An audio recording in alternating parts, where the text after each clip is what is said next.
Hi అండి, welcome to my channel Sravani spicy kitchen. నేను మీ శ్రావణి. ఇవాళ నేను చేసి చూపించబోయే రెసిపీ అయితే బగారా రైస్ అండి. చాలా టేస్టీగా ఉంటుంది. బగారా రైసే కదండి, మాకు కూడా తెలిసిన విషయమే, అయినా మళ్ళీ చెప్పడం ఎందుకండి అని అనుకోకండి. కొంతమంది కొన్ని అంటే పోపులు కానీ అలానే మసాలా దినుసులు కానీ అందులో చేంజెస్ ఉంటాయి కదా. కొంతమంది కొన్ని వేసుకొని చేసుకుంటారు, కొంతమంది అయితే కొన్ని వేసుకోరు. నా స్టైల్లో నేను ఇంట్లో ఎలా చేస్తానో మిక్స్ చేసి చూపించబోతున్నాను.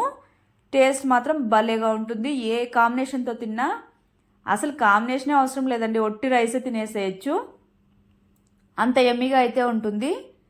మీరైతే తప్పకుండా ట్రై చేయండి. తెలిసినా కూడా ఒకసారి ఈ విధంగా ట్రై చేసి చూడండి. టేస్ట్ అనేది మీరే చెప్తారు ఆ తర్వాత. లేట్ చేయకుండా అయితే ప్రాసెస్లోకి అయితే వెళ్ళిపోదాం. ముందుగా అయితే 1.5 గ్లాసు బాస్మతి రైస్ తీసుకొని వాష్ చేసేసుకొని 1 అవర్ పాటు నానబెట్టేసుకోవాలి. అప్పుడే రైస్ అనేది బాగా పొడి పొడిగా బాగుంటుంది. తర్వాత స్టవ్ మీద కుక్కర్ పెట్టుకొని 1 స్పూను నెయ్యి 1 స్పూన్ ఆయిల్ కలిపి వేసుకుంటున్నాను. మీరు అచ్చంగా ఇంకా నెయ్యితో చేసుకుంటే ఇంకా మరీ టేస్టీగా ఉంటుంది. ఇంకా మేము నెయ్యి తినము అనే వాళ్ళైతే ఆయిల్తో చేసేసుకోవడమే అంతే. తర్వాత ఇందులోనే మసాలా దినుసులు మీకు నచ్చినవైతే వేసుకోవచ్చు. నేనైతే చెక్క, లవంగాలు, ఇలాచీ వేసుకున్నాను.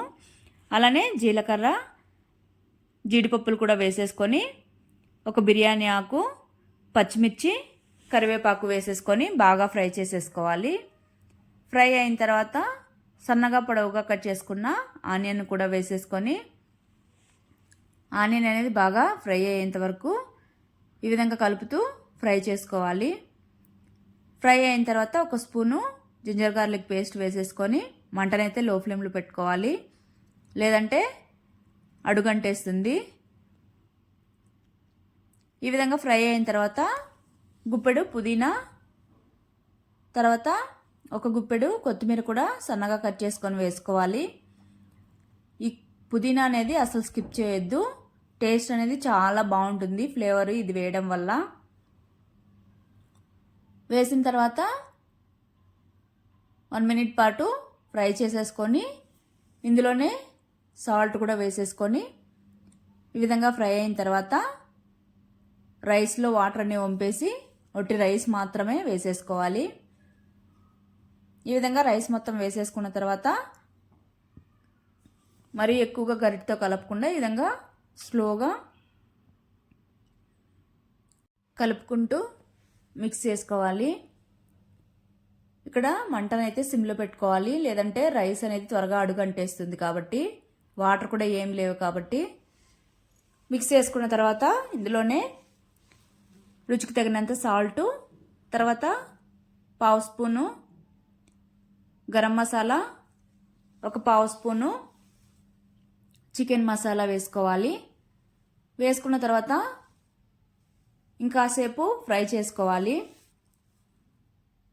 ఇక్కడ మంటను మాత్రం సిమ్లో పెట్టుకోవాలి, లేదంటే అడుగంటేస్తుంది.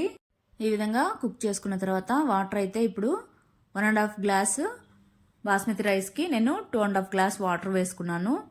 నార్మల్ రైస్ తీసుకునేటట్టయితే 3 వేసుకోండి, సరిపోతుంది.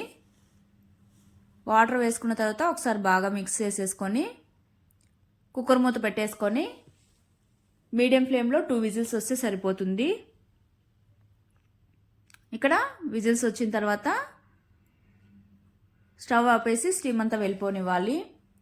మీరు ఇక్కడ కుక్కర్లో కావాలంటే కుక్కర్లో చేసుకోవచ్చు, లేదంటే నార్మల్ గిన్నెలో అయినా చేసేసుకోవచ్చు. ఎలా చేసినా కూడా పొడి పొడిగానే ఉంటుంది రైస్ అయితే. చూడండి, ఇక్కడ స్టీమ్ అంతా వెళ్ళిపోయింది.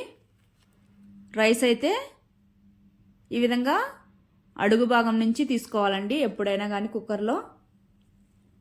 చూడండి, రైస్ అనేది పొడి పొడిగా ఉంది. తీసిన వెంటనే అయితే కొద్దిగా ఈ విధంగానే ఉంటుంది, చల్లారాక ఇంకా పొడిగా అవుతుంది.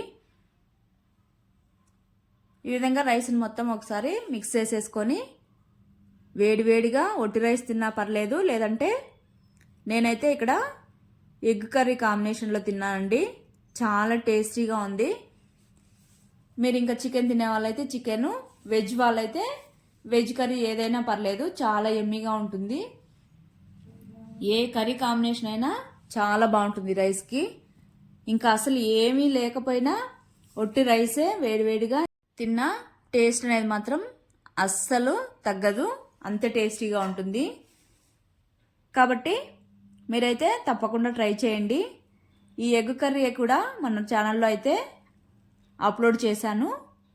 కాబట్టి ఎగ్ కర్రీ కాంబినేషన్ కావాలనుకున్నా కూడా